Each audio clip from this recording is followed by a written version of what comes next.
Hello and welcome to our Recognizing the Signs presentation. My name is Joeline Magill and I am with Hope Restored Canada. We are a local nonprofit charity based in Saskatoon, Saskatchewan. We're very new here in the city. We've been around since 2017, but really offering programs and services in and across Saskatchewan since 2019. So thank you so much for joining us today.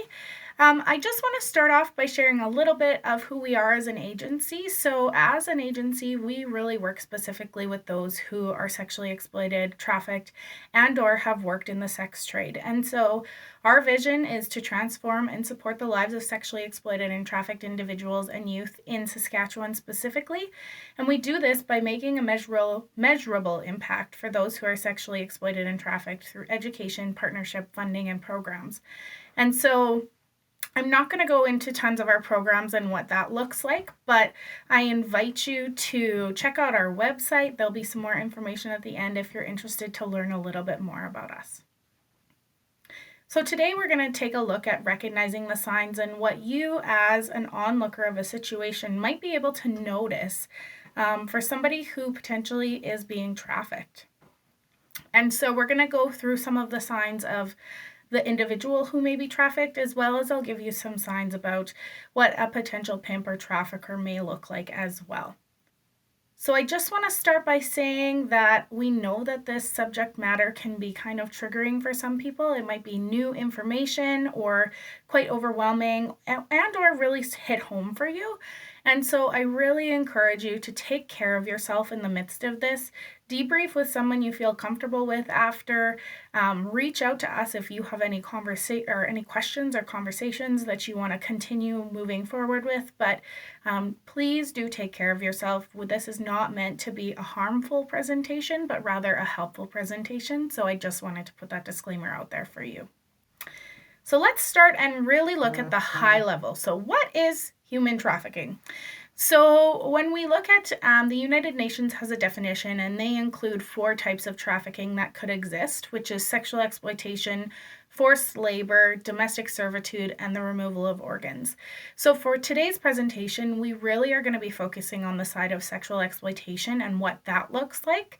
But I think it's really helpful for us to understand some of the main things that are existing in a human trafficking or a sexual exploitation experience for someone.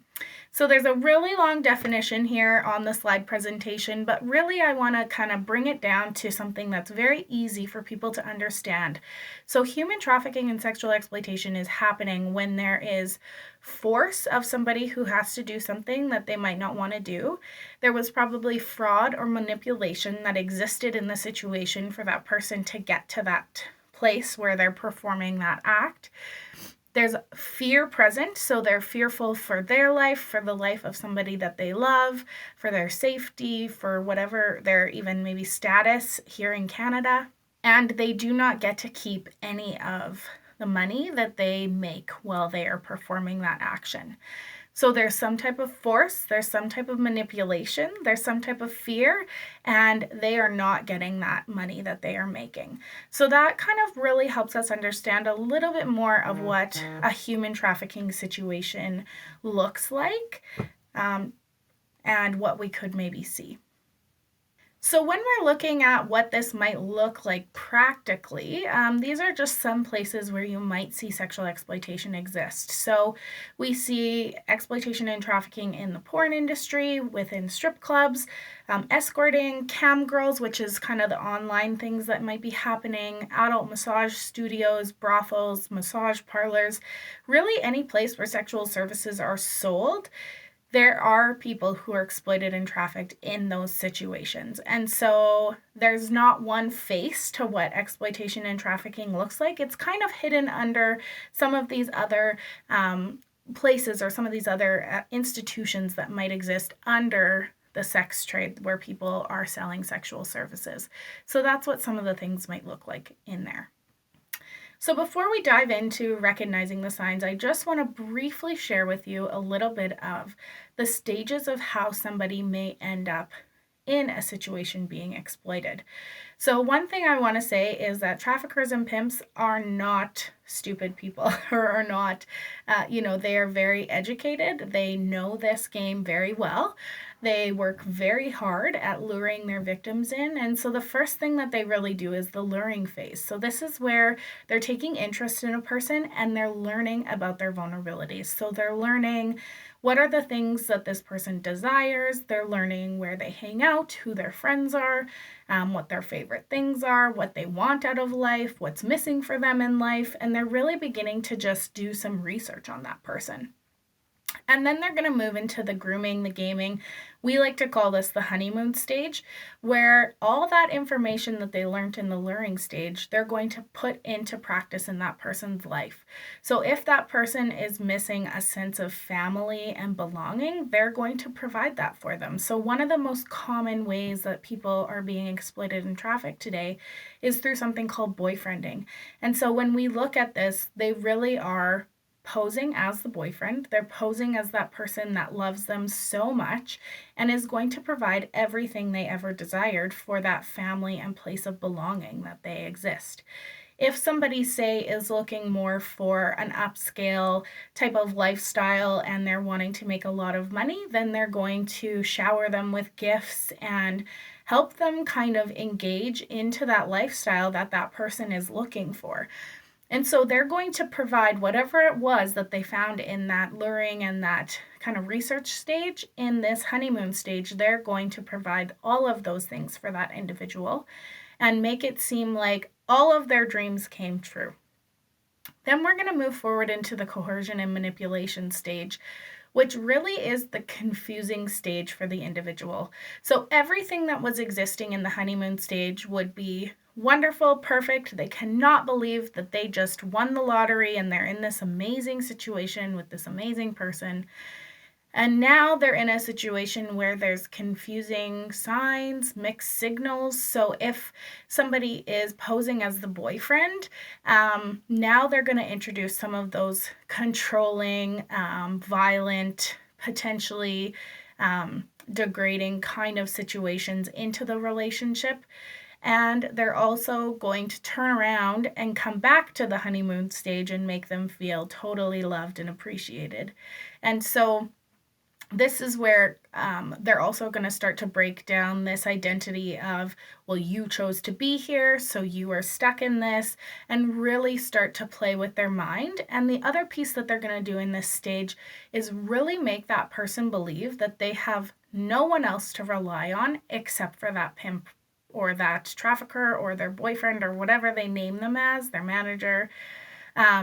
They are really going to make them believe that they are the only person that they can trust, the only person that they can turn to, the only person that they can rely on for any of these situations. And so when we move forward into the exploitation stage, this is when there's basically a turning point in the relationship. So the storyline may go, hey, we've been dating for a few months now. We've talked about how we want to have a family. We want to have a beautiful home. In order to get to that place, we're going to need to do some things that we don't like. And so a great way for us to make some money is for you to sell sexual services. And so that could be the turning point conversation. It could be much more violent where, there is force, there is physical violence, there potentially is even the use of weapons engaged in that situation where they're told, listen, I provided you with all these extravagant things that you wanted. And sometimes it's not extravagant things. Sometimes it's just the drug or the substance that they were wanting. Sometimes it was just the food and transportation to places they needed to get to. But in any case, they're going to say, listen, I did all this for you, so now it's your turn to pay me back. And you have to pay me back with interest, and this is how it's going to go. And so this stage sometimes is in a matter of weeks, sometimes a matter of months, and sometimes a matter of years. But it just really depends on the person and how quickly they're able to move through these stages. But this is kind of the process that a trafficker would use to put and groom somebody into the life. So as I mentioned at the beginning, I would just be giving you a few tips on what you might be looking for if you're looking at a pimp or a trafficker. And so these are just a few things that you might be able to observe, or you might be able to hear in conversations with people that you are kind of worried might be being lured into this lifestyle. So a big one is that the trafficker, the pimp, the boyfriend, the manager, whatever they're deemed, will have no actual job that anyone can go visit. So they may be, a producer of some kind. They may be into the music industry. They might own a car lot and do car sales, but they don't have a physical place that they're doing that. They are going to be traveling quite a bit. They might have a modeling agency. There's a lot of fronts or names that they might use, but they're not going to have a physical place where you can actually go and visit. Yet they're going to always have a lot of money or expenses and things that they can just kind of flaunt and throw around to kind of entice and to lure into and to keep the people that they have that they want to keep them under their control. The next one is they're going to be frequently out of town. So they're constantly moving around, and this is likely because they have multiple people working for them in different locations. And so they're going to be going around and they're going to be visiting those different locations, making sure that nobody is, stepping out of line, that they're keeping them in control, and that they have those people that are working for them under control. So they're going to be traveling around quite a bit. They're going to flaunt fancy cars, clothes, jewelry. Like I said, they're going to flaunt the money that they're bringing in. And this is also a way to show, like, hey, this is a really great lifestyle. You want to be a part of this. If you want to have fancy things, then you want to be doing this. And so that's a big lure when it comes to this type of industry as well. And so they're definitely going to flaunt some of those things. And another one, and I would say this is a really important one to watch for, is they're going to isolate the person from any friends or family that they might have. So they're going to work really hard to become that sole provider for their emotional, their physical, their mental needs, and make sure that that person is isolated from any type of support that they may have had. And this could have been even supports from, service providers, social workers, teachers that they may have had, any person that they felt connected to. They're going to isolate them from those individuals, and they're going to make sure that they're solely reliant on them. And so another important thing that I just want to point out before we move forward is that, traffickers don't fit any one stereotype. And I have lots of people say to me, well, can women be traffickers? Absolutely.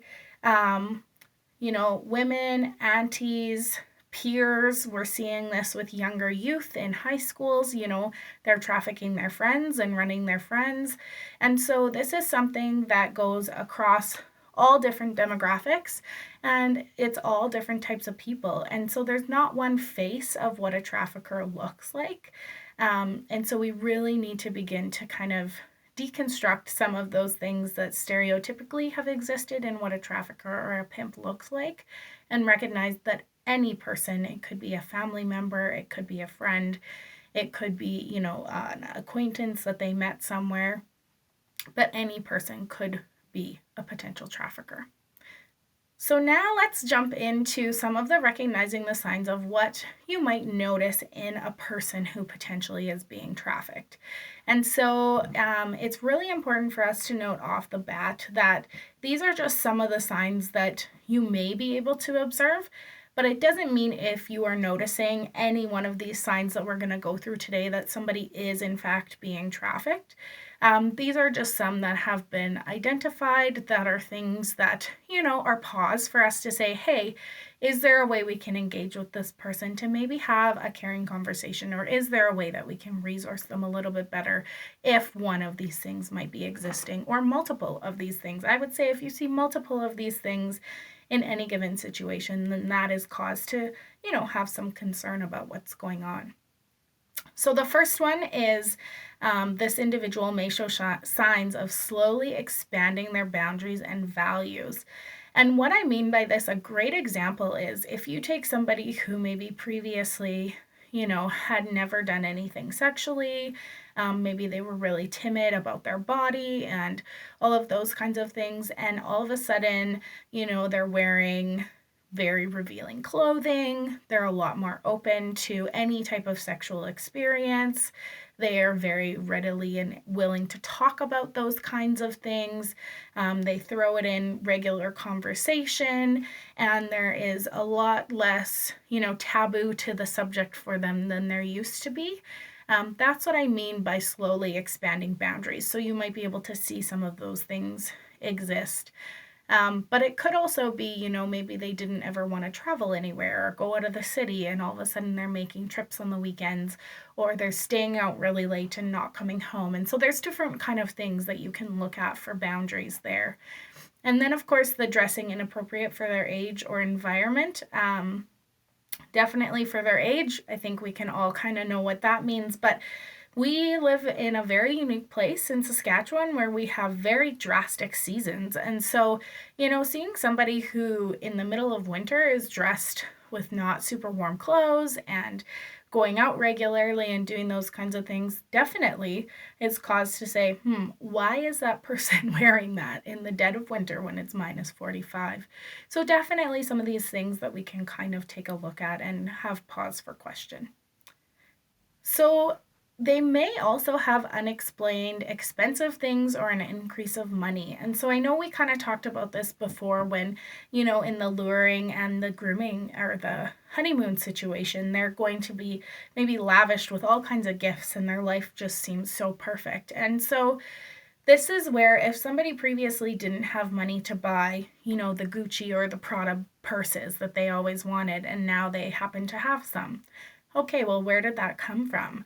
Somebody who previously never got their hair and nails done and got new lashes all the time, and all of a sudden they have all of these things.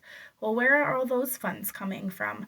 Somebody who, all of a sudden gets new expensive earrings and necklaces and like rings and different types of jewelry.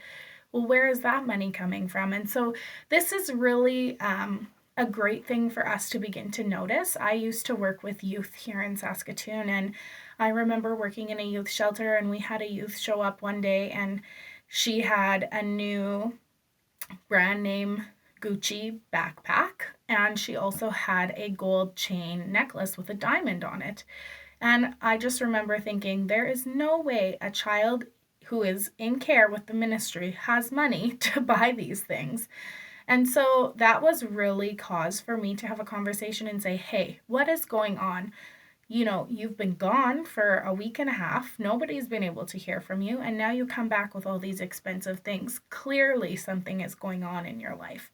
And so whether, you work with kids who are in social services, or whether you're a teacher, or, your children have kids, this is a great one for us to really begin to recognize and to identify, because there clearly is something not right going on in their life, and we want to be that caring individual that recognizes and notices and says, hey, I'm here for you if you need something.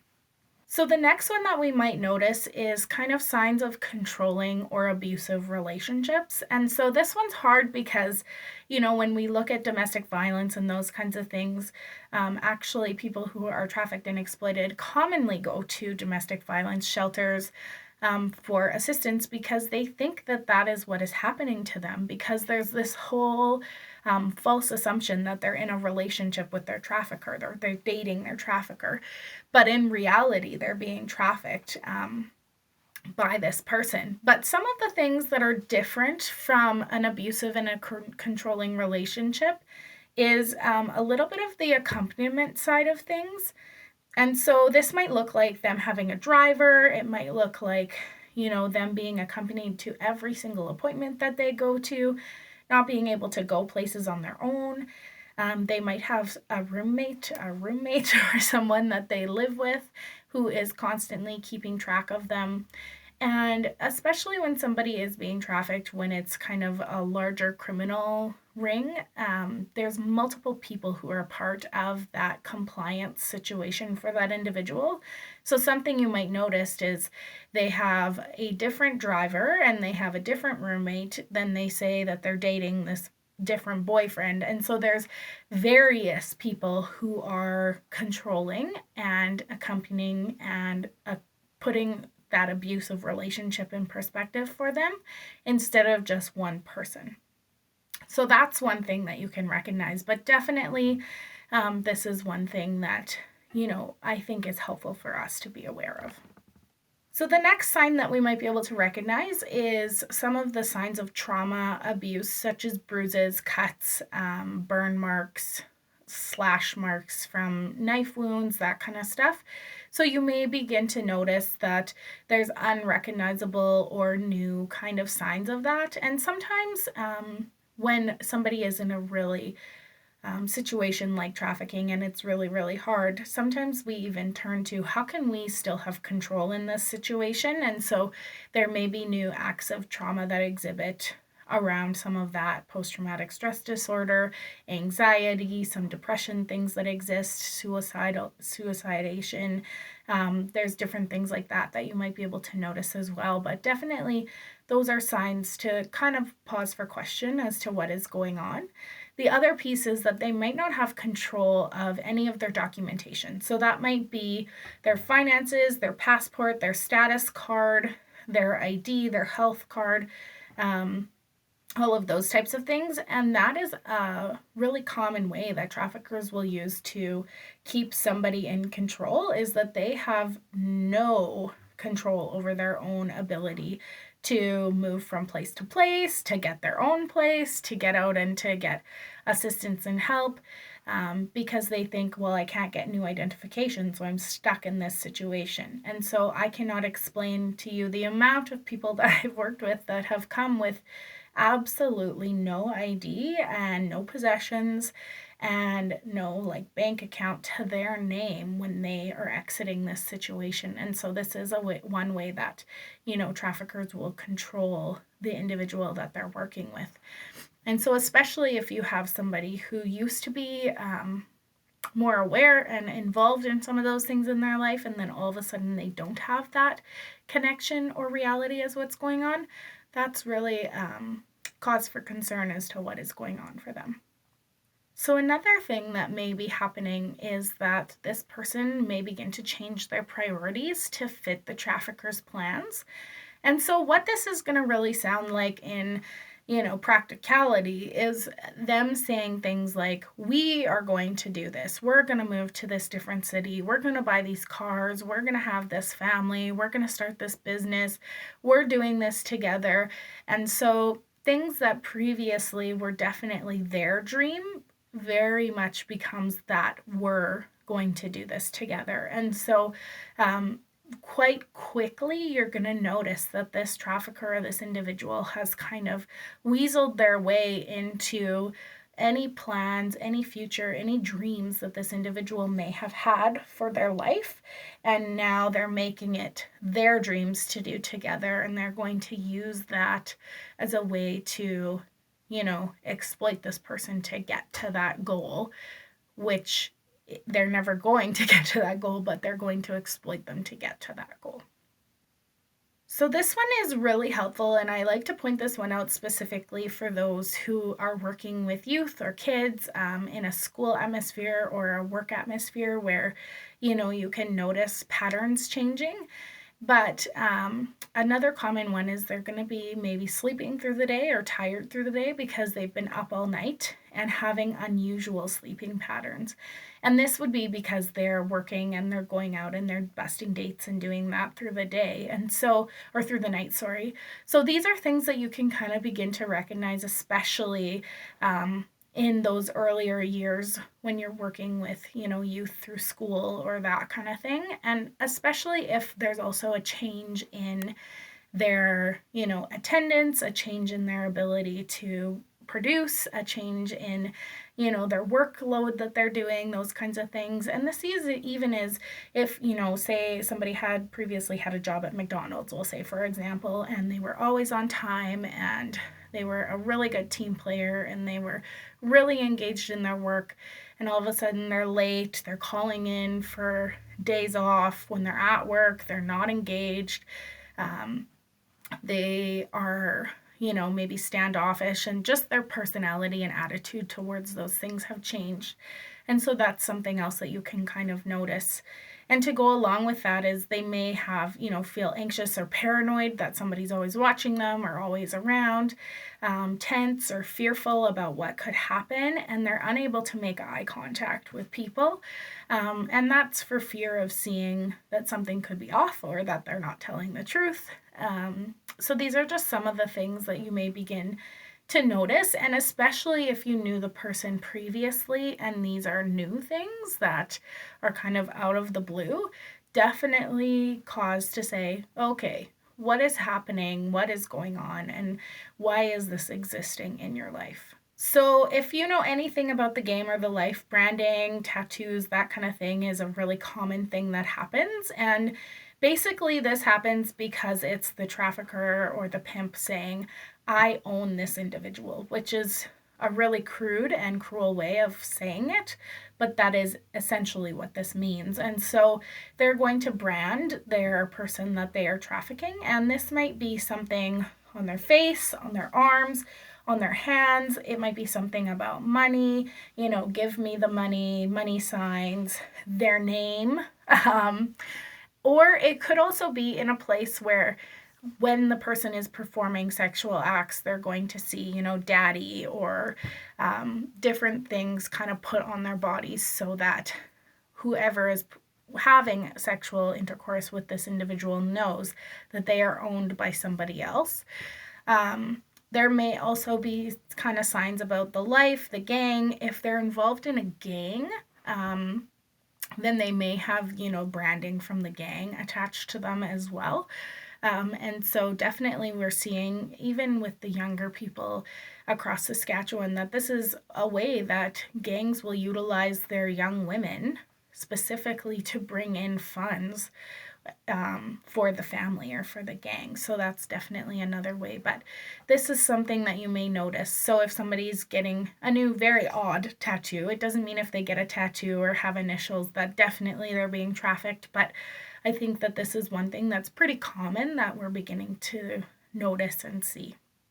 So I know we talked a little bit about this when we talked about kind of the shifting of boundaries and how the trafficker will really work to isolate that person.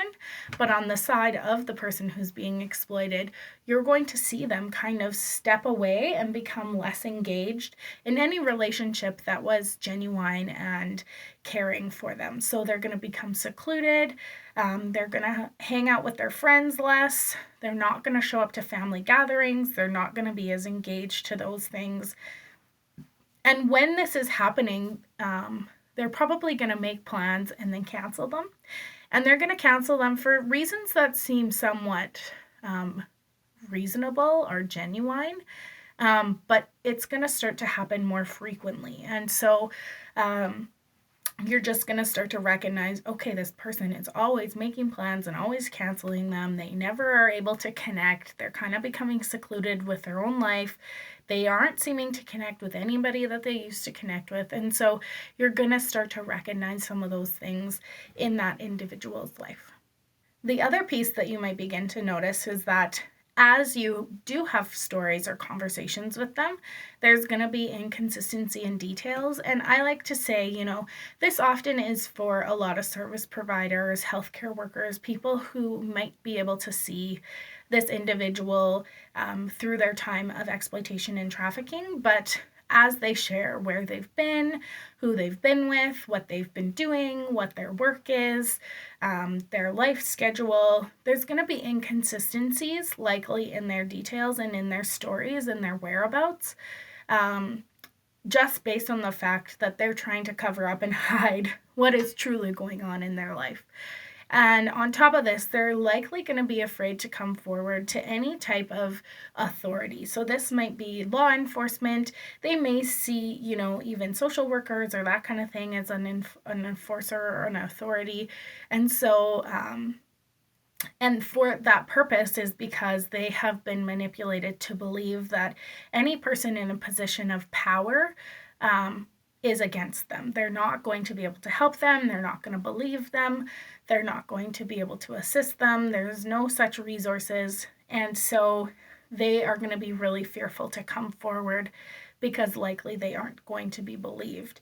And so with that, they're also going to be unwilling to receive help. And that piece really stems from their fear of what could happen if they leave. So, what could happen to their family, what could happen to their loved ones, what could happen to them, or to other girls that they or people that they're working with. And so, there's a lot that exists within this. It's a really complex kind of issue. It's not just what we see at face value when we're engaging with them. And so being patient is really, really important. So, like I said, there's lots of complexities to this issue, but I'm sure that you're kind of sitting there going, okay, so I've heard all of these things, but what do I do? What's my response? How do I move forward with this? And so I just want to encourage you that there is some really helpful things that you can do. So the first one is to listen without judgment. It's not our job to decide if they're telling the truth or not. It's not our job to determine that this is right or wrong. It's not our job to say, well, you shouldn't have. It's our job to listen. It's our job to be present in that moment. And it's also our job to believe them, whether it sounds founded or not. That's a huge first step in gaining trust to being able to actually move forward to see something happen for them. The next one is help explore their dreams. Going back to some of those childhood things or asking them what they really want. If they, had free time, what would they want to do? What are things that they, daydream about? Really helping to explore some of those things and see if there's ways that you can start to encourage them that those could become their reality. The next one is be transparent. I cannot stress this enough. We do not need to be fake and say, I totally understand what you're going through when we don't understand what they're going through. We need to be transparent. Wow, I have never experienced that. Thank you for sharing this with me.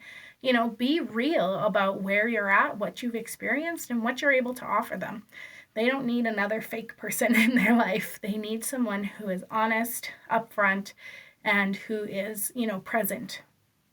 The next one is work to remain connected.